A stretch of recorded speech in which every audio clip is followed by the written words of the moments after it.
A day in my life as a work-from-home mom, solo parent edition. Good day everyone! Happy Sunday ngayon at makikita naman sa posisyon ni Cookie dito na ang sarap ng tulog katabi ng kuya niya.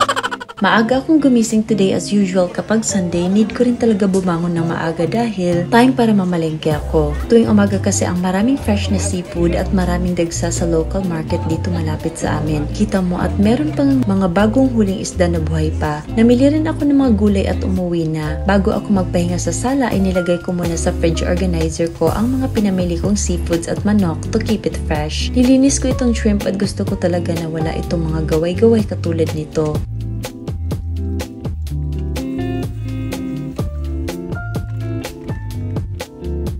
At bumili rin ako ng bangus at saka manok at butchi.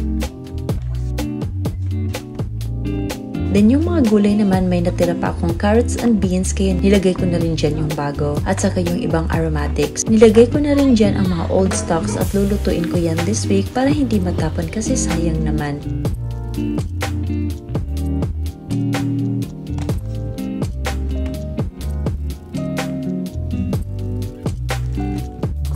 For the fruits, bumili ako ng pinya, papaya, banana, lemon para maiba naman.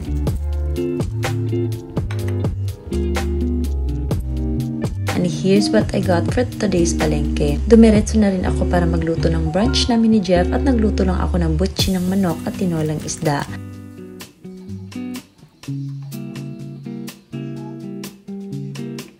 Naghiwa lang ako ng aromatics na ilalagay ko sa tinola at nung nabili ko nga itong isda, napaka-fresh pa kaya manamis-namis talaga ang laman nito. Matagal na rin akong hindi nakapagluto ng tinola kasi as much as possible, tinatry ko naman yung ibang putahe.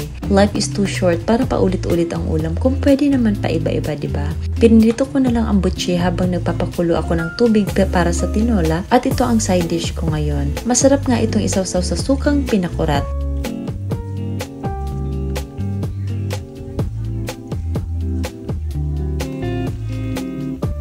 Nung kumulo na ang tubig ay nilagay ko na ang isda at iba pang sangkap nito at tinimplahan na. Napakadali lang nga rin itong lutuin ng tinola kaya nung naluto na ay naghain na lang ako ng lunch namin. Pumunta rin dito ang bunso naming kapatid at dito na nananghalian. Miss Universe nga rin pala ngayon kaya may exemption na manood ng TV habang kumakain. Thrilling rin kasi manood nito lalo na't may pambato tayo pero sayang nga lang at hindi nakapasok sa top 12. But Chelsea performed well naman. Tama nga at ang sarap ng tinola kapag napaka-fresh ng isda. Umalis na agad ang kapatid ko at nagpahinga na lang ako sa sala pagkatapos namin kumain at itong si Cookie palambing sa mama niya. Ayaw pa niyang huminto ako sa pagkakamot sa kanya. I just wanted my day off to chill a little at ayaw kong lumabas today kaya nag-binge watch lang ako ng series. 4 more episodes at matatapos na talaga ako. Naisipan ko rin mag-snacks today dahil ewan ko ba, after kumain, ang sarap rin talaga kumain ng dessert. At itong kasaba with coconut milk and brown sugar ang ginawa ko. I remember my childhood days na may ganito yung kapitbahay namin. I had Jeff tried it pero hindi niya nagustuhan pero basta ako enjoy na enjoy talaga kasi minsan ko lang nga rin itong makita sa palengke. Maaga akong nag-prepare ng dinner tonight dahil matagal nga rin itong i-prepare ang lulutuin ko. I just tossed garlic, onion, and red bell pepper in the oven and bake it for 20 minutes hanggang sa lumambot ito at nung ready na, inilagay ko na sa food processor para gawin itong sauce. Gagawa ako tonight ng peri-peri chicken and this is my first time to try it so I didn't have high expectations sa dish na ito. Ang alam ko lang, I wanted to try something new. Inilagay ko na ang ginawa kong sauce sa whole chicken and coat it evenly. And for 180 degrees, binake ko siya ng 1 oras. Sa ganon, chill na lang ako at maghihintay na lang ako maluto ito. So while waiting, napagpasyahan ko na rin na mag-replace ng mga bulaklak sa vase kasi this is my other form of therapy na maglagay ng mga bagong bulaklak at makitang naka-display ito sa kwarto. Para sa akin, napaka-refreshing nito. Sa local market ko pa rin ito nabili dahil mas nakakamura nga rin kesa sa mga ready-made bouquet.